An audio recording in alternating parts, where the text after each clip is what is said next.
Well, it's no secret that I love train journeys, and today I'm going to talk about a couple of the best in the world, actually, in the world. I'm speaking to Giselle Whiteaker from Journey Beyond, and Journey Beyond, they have a lot of great train journeys. They have the Great Southern, which goes from Adelaide to Brisbane. They have the Overland, which goes from Adelaide to Melbourne. And they have the Ghan, which goes from Adelaide to Darwin, which I'm going to be talking about first. And then we've got the big one, the Indian Pacific, which runs from Sydney to Perth and vice versa. And it is the third longest continuous rail journey in the world.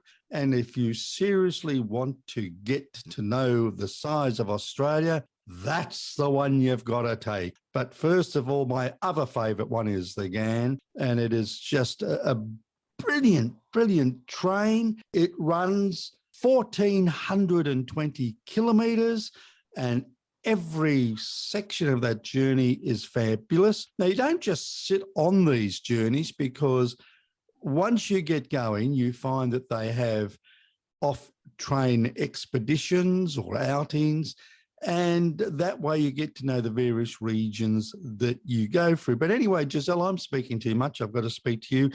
Hello and welcome to Tell Me Where to Go. Well, thank you. It's a pleasure to be here. Your products, those 4 train journeys that I've mentioned, I actually haven't done the Great Southern or the Overland, mainly because of COVID, because those both started just before we were impacted by COVID, weren't they? So there hasn't been much chance for people to enjoy those. But the Indian Pacific, that first started in 1970, and the Ghan first started in 2001. So there is ample opportunity for people to have experienced them. And everyone I know that has experienced them just loves it, because it's not just hopping on a train, it is the full experience. The accommodation on both of those trains is just wonderful, isn't it? It is. And I will correct you on one thing. The Overland has actually been around for 135 years this year. So you've had plenty of time to get on board that one. No excuses. Oh, right. Okay. Well, there you go. See, I don't come from Melbourne or Adelaide, so I didn't realise. No, that's our little day trip, our little roughly 8 or 9 hour journey between those two cities. Yeah, she's been around a while, that one. But Great Southern is a genuine one. But, of course, the difference was you've got the same rail gauge as Victoria, is that right? The South Australia? So, yes. Yeah, you've now got the standard gauge, which is why you can do the Ghan and the Indian Pacific. But I didn't realise it had been around for that long. I do apologise. We celebrated its birthday earlier this year. Well, there we go. First of all, we'll talk about the Ghan. So let's come back to the Ghan. Yes. Yeah, let's go back there, because you can't. I mean, the Ghan, I reckon, is one of the best train journeys in the world because of where it goes. You start off in Adelaide and you go up right through the centre of Australia, and you have quite a few off-train experiences. Can you tell me about some of the off-train experiences first, because they sort of keep changing? I think they've changed since I last did it as well. They do shift a little bit, because it depends partly on what's actually available in the areas that we're going through. If there's something new and exciting, then we want to make that available to our passengers, and different suppliers come and go as well. And so part of it is working with the different attractions and people and communities on the rail tracks along the way, basically. And the experiences do differ slightly too, depending on which direction you're travelling and what time of year. Generally, going from Adelaide to Darwin, the first stop is in Mana in the South Australian outback. So that's a very early morning stop. It's quite spectacular in that real picture of outback, arid, almost barren, but beautiful in its own way. So that's just an early morning off-train experience. Everyone does the same thing. Everyone jumps off. Depending on temperature, we may have some little fires to warm your hands by out there. There'll be snacks of some kind. And it's really just to give that idea of where you are. Because, like you said, the Ghan is very much rooted in both history, but also place, location, you know. To mention the name, the Ghan, really was first called the Afghan Express. And it was named after the Afghan cameleers who helped open up the centre of Australia because you couldn't transport anything. The only way to do it was by camel. And as a result of those cameleers, Australia has the greatest number of wild camels in the world, which we export to the Middle East for camel racing. Isn't that amazing? I remember learning about that a few years back and just thinking, what an incredible kind of turn of events. Yes. You stop in other places as well. We do. We stop in that. Cooper Pedy, is that one of them, or is that one where you have to extend? is, so we actually have two different Ghan journeys. Yep. So there is the Ghan, just the standard journey, which the stops are either Mala or Manguri, depending on which direction you're going in. So that's your outback kind of morning experience. And then Alice Springs, Catherine, and of course Darwin or Adelaide, depending on your direction. Yeah. Coming down from Darwin to Adelaide, for the majority of the year, it's actually called the Ghan Expedition. Right. And that's an extra night on board, an extra stop, and that stop is Cooper Pedy. Cooper Pedy, right.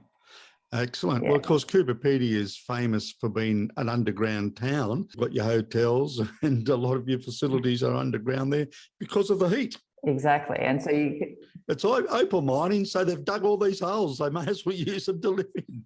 As you can imagine, our experience there is at least partly underground. Yeah, that's right. When you get to Alice Springs, you've got a variety of choices, haven't you, depending on what you want to do. One of which is camel riding. Yes, there we go. So that kind of ties in neatly. Yes, it does. When you get to Catherine, the Catherine Gorge is just incredible. You do a bit of a cruise. And the thing is, it changes. Depending on what the time of year you there, it depends on the amount of water in the gorge. And I've done it several times now, and it doesn't matter what time of year you go there. It's always fabulous. It not only is a lovely journey through the gorge, but when you get there, you can get out and you get up very close to Indigenous rock art as well. And it's just a fantastic experience. Well, Alice Springs, I have to say, the colours of Alice Springs knock you out because they are so vivid. They're just enormous. I don't know. There's just something. It's sort of like otherworldly when you go and see the colours of the hills and the landscapes. It's just incredible there. I think that's what keeps people gazing out the windows on the train the whole time, because the colours are there and they're bright. They're changing as well. You know, they change obviously throughout the day. They do. Just by the different light, and then they change as you travel along as well. So you can actually see quite distinct changes in landscape as the train runs along the tracks. You can, and particularly as you get up closer to Darwin as well, it all changes, because then it sort of becomes a lot more tropical because they get a lot more rain up in that area. It's not jungle, but there's definitely a lot more trees and you start to see palms and stuff. Darwin is the most beautiful tropical city. And once again, I talked about the colours of Alice, but you get up to Darwin and you see the colour of Darwin Harbour, and they've got very, very red dirt that goes right down to the turquoise blue of the harbour. And it's a gorgeous, very, very modern and contemporary tropical city. My son lives there. I know it well. My father lives there, so we must introduce them to each other. Absolutely. Actually, I have Darwin Harbour Cruises is also owned by Journey Beyond, and so we know those views very well and the colours of Darwin. And I have to say, I think they're a perfect add-on to the Ghan journey. And of course, I'm going to say this anyway, but I think is actually going out on the harbour just to really soak up that sunset. The sunsets in Darwin are incredible. Yeah, they are. And I think people are going to Darwin Harbour. It is a seriously huge harbour. And until you get out on it, you do not realise how big it actually is. And it's the most beautiful thing, because you see the Darwin itself, which is a very, very ultra-modern city, mainly because it has had to be rebuilt 3 times already because of wars and cyclones, etc. And there's so much to see in Darwin anyway. It's worth staying in Darwin for 3 or 4 days. because it's one of the most fabulous cities. My wife and I, we always go down to Cullen Bay for breakfast. It's just the Boathouse restaurant down there is fabulous, but there is so much to do there. And if you have a history, particularly an interest in military history, the Darwin Museum, well, there's two museums, but there's also the Military Museum.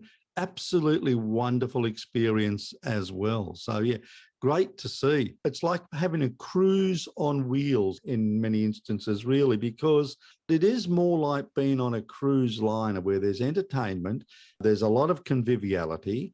You have your own cabin, but you don't have to spend a lot of time in your cabin if you don't want to. And there's lots of things to do. And the other thing about it is, instead of looking at a huge expanse of water, you are looking at some of the most unique scenery in the world, and that's on both the Ghan and the Indian Pacific. And I think particularly on the Indian Pacific, you really get an idea of how big Australia truly is, because you've just crossed it and it's taken you 4 days and 3 nights, and it's every part of it is an incredible experience. It certainly gives you, I think, a new perspective, or a renewed, perhaps, perspective of our beautiful country, and just the sheer diversity of the views and the places that you travel through, I think really is just something quite special. The same goes for the Ghan, where you're traveling, north to south.